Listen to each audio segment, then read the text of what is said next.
Hi, Steve Gordon here, your friendly neighborhood Temple City carpet repair expert. And if you've been searching the internet in hopes of finding a solution to a carpet repair problem, well, you've come to the right place. I made this video to answer all your questions all about carpet repair.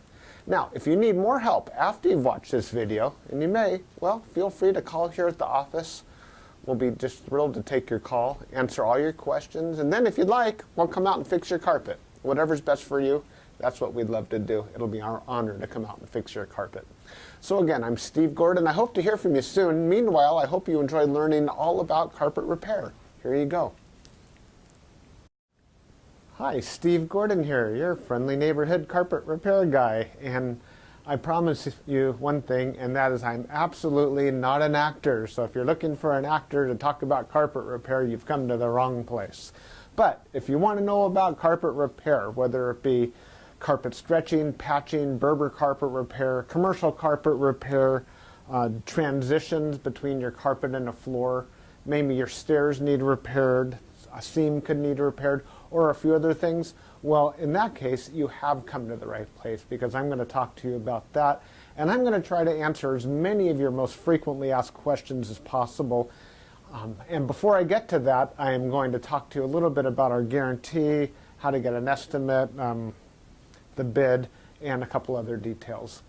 So I hope you enjoy my recording, and please be patient with me because I don't have a script. I've got a dozen notes here to go off of, and it's just going to be right off the top of my head, and try to really just answer all the questions I can ahead of time so that you have a little bit of education when you call us, and I certainly hope you do. So first, I'd like to talk about the guarantee.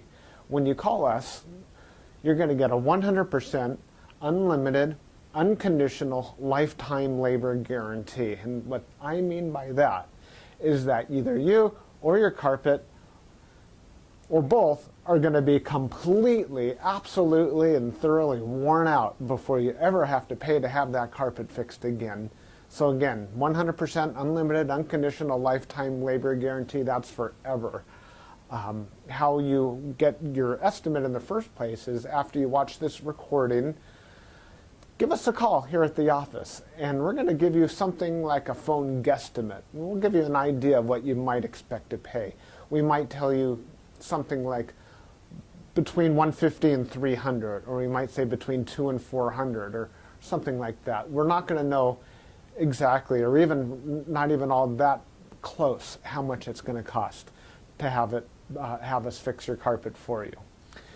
So if you feel like we're in the right sort of price range, then we're going to schedule an appointment to come on out and actually give you an absolutely free, no obligation bid. At that point, if you feel the bid is fair, and I'm sure you will because it's our business model to give you a fair price so that we could do the job right then and there all in one trip. We would really love to just do it in one trip. Now, I understand that sometimes you need to get a bid on one trip and then come back at a different time, have us come back at a different time to actually do the work. But by and large, it's normally best to just get it all done all in one trip, and that's how we'll give you the best price as well. After all, driving out to your place once is going to be less expensive for both of us than it would be to drive out to your place 2 or more times. Now, another thing about the absolutely free, no obligation bid is at that point we're going to actually have an opportunity to see the work. We're going to see exactly what needs to be done because you see, when you call us on the phone, even though you think you've explained the situation thoroughly, it's very likely that either myself or one of my assistants here that helps me answer the phone won't really understand exactly what we're dealing with until we actually see it. And so that's why we really do want to come out and give you a bid in person. And by the way, if you don't like the bid, if you don't think it's fair, we're going to walk away absolutely empty-handed, and that makes us sad. So sad, because we want to be out there, we want to fix your problem and put a check in our pocket and go off to the next one. After all, this is what we do for a living. This is how we feed our families. Speaking about money, please don't pay cash. We would really prefer that you pay with a check made out to Creative Carpet Repair, or use a credit card. You can call in the office with a credit card. So cash, it's against the agreement I've made with all my contractors. Now, If you work with me directly, if I'm the actual contractor that shows up to your house and you want to pay me cash, I'm happy to take it. But for any other contractor throughout my entire company, please don't pay cash. Now, I want to talk a little bit about the carpet repairs. I've got a little bit of housekeeping out of the way. Let's talk about carpet stretching. Most people wonder why their carpet is all rippled up. So if you look out at your carpet and you see more waves than the ocean, or it's more rippled up than you can believe, and there's peaks and valleys in your carpet and you're getting seasick just looking at it, or if it's a trip hazard, there's a real good chance that your carpet was never stretched in tight enough to begin with. You see, whoever stretched your carpet the first time around more than likely didn't use a power stretcher. Now what a power stretcher is a pole that it butts up against one wall on one side of the room, and this pole runs all the way across the room to a head that's on the other side. And when we push down on this handle, the carpet gets stretched, and it gets stretched so tight that we have no doubt at all that we're going to be able to live up to that unlimited, unconditional lifetime waiver guarantee. That carpet will never ripple up again. You have my absolute word of honor on that. And if I'm wrong, we'll do it again for no charge at all. When we stretch carpet in a room, it's always best to have the room completely empty.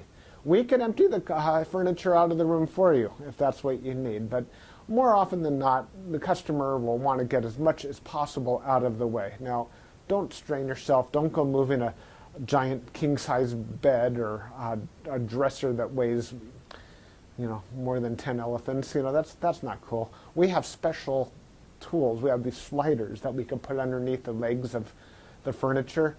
So even if your dresser weighs a couple hundred pounds and it's harder than heck to move, we get those sliders underneath there and we can move that stuff around if that's what we need to do.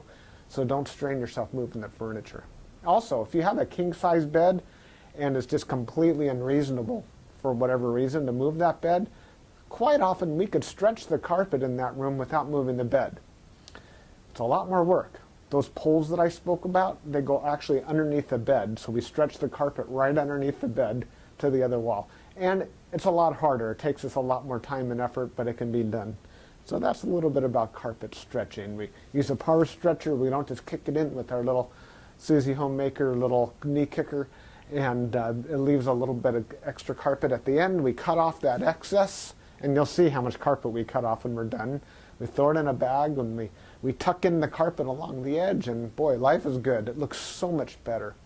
One thing that you might be aware of when we finish, though, is if you had large ripples, the carpet could be soiled along the top ridge of those ripples more than at the valleys, and that makes sense. Where you're walking, that's where it's going to get more dirt. So after you stretch the carpet is a real good time to have the carpet cleaned. Also, the carpet's out of the room, and the furniture is out of the room, and it's just a great time to clean the carpet. It looks a lot better at that point. Mind you, like I said, this is unscripted, so I'm just going to talk to you about carpet repair. Now let's talk about Berber carpet repair for a minute. Berber carpet repair has rows. Well, Berber carpet has rows. And actually the word Berber carpet, or the name Berber, it isn't exactly accurate. Berber carpet actually comes from a place out in the Middle East, country or countryside, where the area is called Berber, the Berber people or something like that. Anyhow, it's a very expensive rug, Berber rug. That's the actual meaning of the word Berber rug. The Berber carpets that we find today are very similar. There's loops and there's rows, and if you pull on one of those loops, or rows becomes unglued somehow, it could make a run, what we call a Berber run. So when you pull on that thread, it's like it's unzipping right in front of you. It's like, oh my gosh, what has happened? I've got this zipper run going all the way across the room. Now your higher end Berber carpet, that doesn't likely happen. It almost never does. But the lower end, middle of the road and lower end Berber carpet runs all the time. So when we fix a Berber carpet, what we're going to want to do is take out the bad area and patch a new piece in there. Sometimes we could actually weave a little bit of some new loops right into the place where that carpet has come unfurled. But more than likely, we're going to want to put in a Berber patch in that area. One reason that Berber comes apart at the seams is because the carpet was never sealed at the seams well enough to begin with. Your carpet installer that originally installed that carpet was supposed to use a latex sealer or even a glue gun or something to seal the edges of the carpet. Now, if they don't seal the edges of the carpet, that's one reason that Berber carpet is just going to unfurl like crazy. So when we put in a patch or fix a Berber carpet, that area gets sealed. Now, we give the unlimited, unconditional lifetime waiver guarantee on Berber carpet as well. But mind you, just because, let's say you have a 12-foot seam and we fix 3 feet of it, that's the part that we guarantee. The rest of the seam we're not going to touch. And you may have a problem with that in the future. And that's certainly not our business to cover something we've never actually worked on before. Now, after Berber carpet patching, I'll just talk about carpet patching in general. And this includes the Berber. When you call us to have your carpet patched, the first thing that we're going to ask you is if you have any extra carpet to do the patch with. If the answer is yes, well, we're golden. We're ready to do the job. If you say no, you don't have any extra carpet to do the patch with, we'll ask, well, can we take the carpet from a closet or maybe even from underneath a piece of furniture? Because what we can do is we can take a piece of carpet from a closet and patch it right into your damaged area. And it usually works out really well. Most people would rather have a piece of carpet missing out of their closet than have a terrible, nasty area in the middle of their room where they'll see it all the time. After all, inside the closet, you usually have that covered up with shoes and old photographs and baseball bats and everything you've ever collected in your life. More about carpet patching is if you don't have the carpet to do the patch, there's really nothing I can do to help you. So you're going to need to find that carpet to do the patch with before you bother having us come out there, because if we don't have the carpet to do the patch, we're stuck. Our hands are really tied. There's nothing we can do. Now, you're probably wondering how the patch is going to look when we're finished. It's real hard to say, especially in a recording like this. So just between you and me and a million of our closest friends here watching this recording through time, that patch is likely to be visible. You see, if you take a piece of carpet that's never been walked on, it's never been soiled, it's never seen the light from the window coming in so it hasn't faded out, and you take that brand new looking type of carpet or piece of carpet and patch it in to an area that has been worn, it has been soiled, it has been faded out by the sunlight, well, certainly you're going to see the difference between the new carpet and the older carpet because it's patched right in the middle there. Certainly it's going to look a lot better than the situation you probably have right now, but patches are visible. Another reason a patch might be visible would be because, well, thick carpet, thick nap or plush carpet hides the seams quite well. A short nap carpet, like a Berber carpet, for example, or any of the commercial type carpets, they're very short nap. They show the seams far more. Another thing is that the rows have something to do with it. When we cut a carpet in the same direction as the row of the carpet, well, those seams are by and large less visible than the seams that we cut that cross the rows. When we cross the row, well, it's unavoidable to do that if that's what we have to do to make a patch. And those seams stand out a little bit more than the ones that go along with the rows. So carpet patching, that's what we specialize in. We could absolutely do that for you. Have the carpet available for us, and we also back up our patches forever, just like everything else, just forever and ever and ever. That patch will never come up. After patching, well, we could talk a little bit about pet damage also when we talk about patching. If you have an animal, a dog or a cat, or I've even seen it's been a bunny or a few other animals that have actually gotten locked behind a closed door. What'll happen is they'll get that separation anxiety and they'll try to dig their way out and they'll just rip the heck out of the carpet. That's one of the main reasons we'll do carpet patching. If that's the case, well, certainly it's just like any other patch. You supply the carpet, we'll put it in.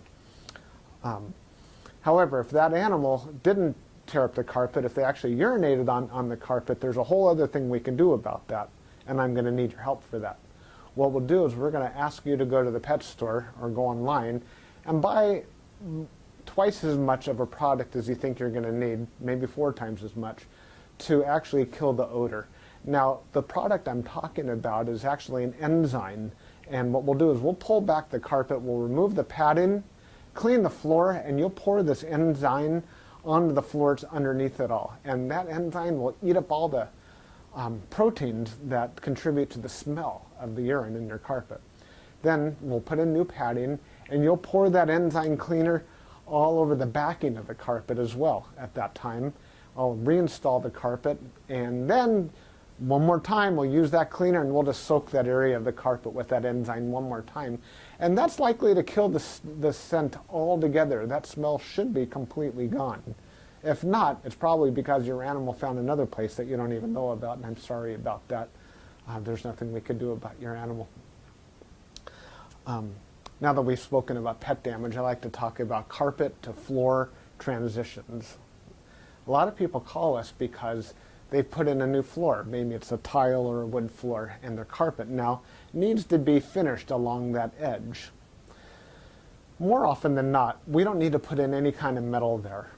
There's a lot of different types of situations where you do want a metal. If you have an apartment building and you want the carpet to last a long time, between the carpet and, say, for example, a linoleum floor, we could put some metal there. There are flat metals. They're the type of metals that they're called, I've called them beat-down metals before. I'm not sure exactly what they're called. Beat-down metals, they're golden, they're silver, and the carpet goes right in there and it gets hammered down, gives a nice clean edge, and it protects the edge of the carpet for a very long time. But if you're like most homeowners, that's not why you're calling us for a transition. You're calling for the transition because you just put in a nice marble or travertine floor, or maybe a wood floor. And so what we'll do with that is we're going to pull back the carpet and put in a new tack strip right up alongside that floor. Now that floor is going to be holding the place as if it were a wall. So here's your floor, here's your tack strip right in front of it. We're going to pull the carpet over that tack strip and tuck it in right there. So all you're going to see is a nice smooth transition between the carpet and the floor. Now, many times when you put in a new floor, it's important to put in some work into the subfloor underneath, and that might include using HardieBacker or some other type of material that raises the floor up even higher than it would have been. So let's just say, for example, you've got a 1/2 inch new tile and another 1/4 inch of underneath there of a HardieBacker, or it could even be more. It could be 3/4 of an inch altogether, or even more, that is higher than the carpet. That's extreme. It's usually not that high, but let's just say it is. If we just bring the carpet up and end it right there, well, you're going to stub your toe against that thing. You're going to be cursing to holy high heaven every time you do that. It's just not fun at all. Trust me, it's not. You'll understand if you ever do that. What we're going to want to do in that case is one of two different solutions. We're going to do one of two solutions. One is we can pull back the carpet quite far and use a product like a Fixall, which is a very fine cement type product.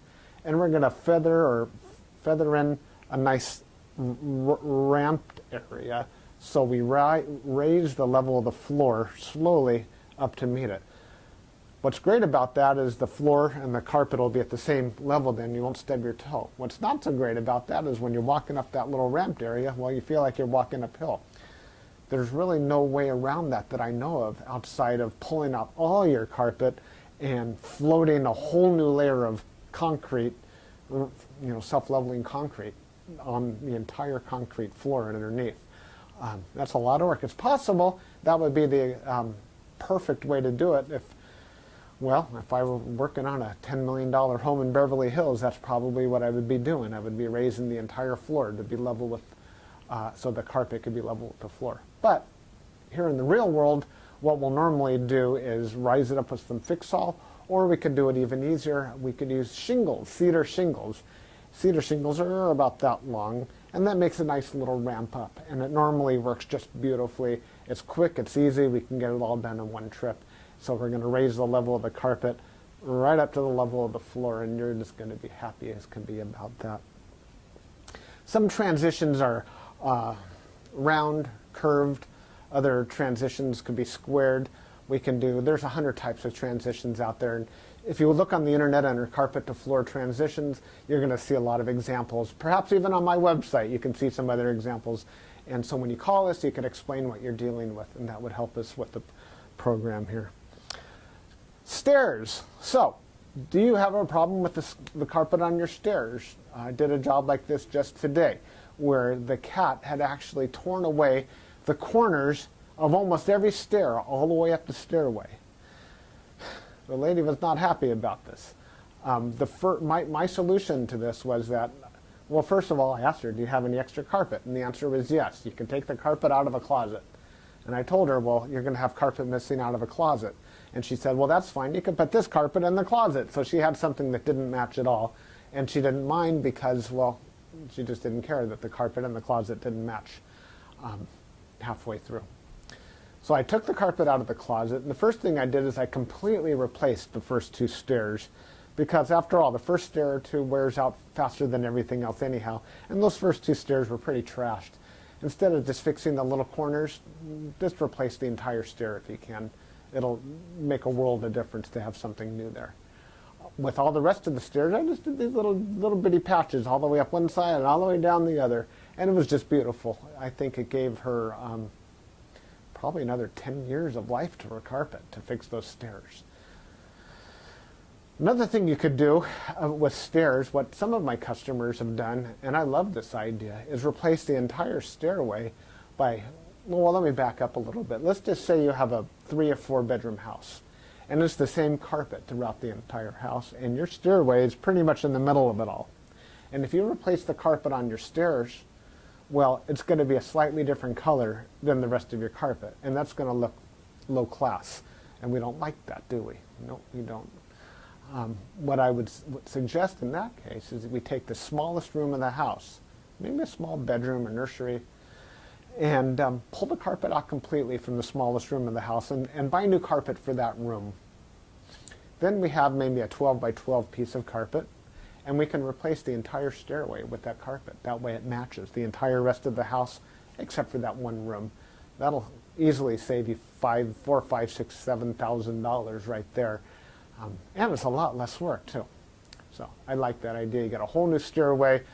A lot of people, you walk in the front door and there's the stairway right there. If the stairs look bad, it's hard to recover from that first impression. So take my word for it, that's a really great way of going. No stairs. Commercial carpet repair. If you have commercial carpet and that needs to be repaired, it either has ripples and waves or it needs a patch. If it's rippled, it might need to be stretched. We've already talked about carpet stretching. On the other hand, it might have a different issue. It could be your commercial carpet was glued down to concrete to begin with. If that's the case, what we do is we actually take a knife and we just cut right down the middle of those ripples, cut right down those bubbles, and we will re-glue the carpet right underneath there and smush it all down, and believe it or not, those bubbles are going to be completely gone. They might be completely invisible when we're finished. You won't even see where we cut it, because where we cut it is exactly where we put it back together. The carpet will be nice and tacky before we push it back down. It's a great solution. But if the carpet needs to be stretched, well, we have to get the power stretcher out, and we'll fix it up that way. Now, if your carpet in your commercial building, say you have an office, is because, let's just say that you removed a wall between two rooms. If that's the case, you may have a strip of carpet that's missing.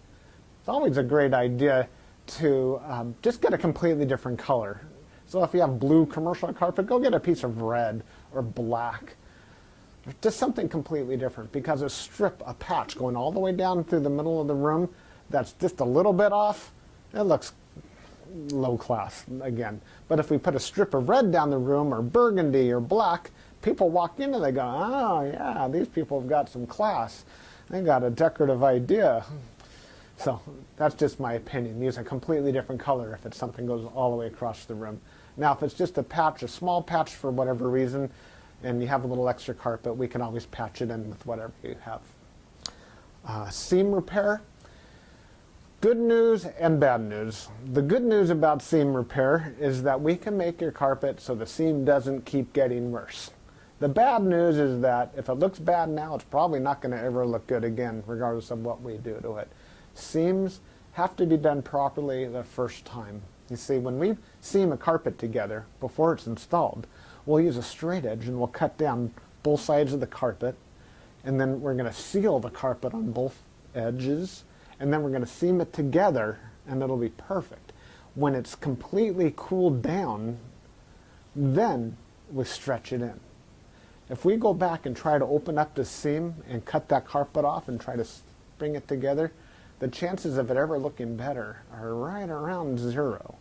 So I'm sorry to tell you that your seam repair, we can make it possibly look a little bit better. We can make it stop getting worse. We can make it not be a trip hazard any longer. But don't have your expectations too high when it comes to seam repair. The last thing I want to talk about is flood damage. Now, if you're watching this right now and you've got a flooded out carpet, you are in a world of hurt, and I'm sorry. The first thing I would do if I were you is probably have about 3 fingers of scotch. And then I would go ahead and get an extractor, like a hot water extractor. You can rent them at the just about any rental yard, and just start extracting all the water. Pull back the carpet, get rid of all the padding that's underneath your carpet. Rent a couple of blowers, or as many blowers as you need, and these things, they kind of look like a snail. As a matter of fact, that's their nickname in the field. We call them a snail. And they're shaped like that, and boy do they ever blow. And you can blow dry the whole underneath of your carpet. Set it up and get the carpet completely dry. At that stage, that's when you call us, and we can supply new padding, put a new pad, reinstall your carpet, clean the carpet for you if you're in an area that we do carpet cleaning, and life is good. You can put your furniture back and you'll be happy again. You don't have to do it yourself. If you want to call a company, even ours, depending on your area, can do that extraction for you as well. Now, if it's really flooded, I mean, seriously, like you're ankle deep in water, don't even bother. It's beyond almost everybody's ability. That means that your baseboards are all going to be all wet. A professional company will come in, remove your baseboards, and we don't do that ourselves. They'll remove your baseboards, they'll drill holes in the wall, attach blowers to your walls, and blow dry the entire area, inside the walls and out, the carpet, the floor, the whole shebang. And then we can come in and put the carpet back down at that point. So I hope that I've answered your questions. If you have any additional questions, now that you've heard me talk for the last I don't know how long, feel free to call me here at the office. I would be just tickled pink to hear from you. If I'm not here, one of my assistants, whoever answers the phone, will be well trained and will be able to answer any questions that you have about carpet repair. And then at that point, we'll be absolutely positively honored if you would have us just come on out to your place and fix your carpet for you. And that's all I have to say. Again, I'm Steve Gordon, and I promised I wasn't an actor, and by now you believe it. I'm a carpet repair guy, and I'll be looking forward to hearing from you, so please call me. Thanks. Bye-bye.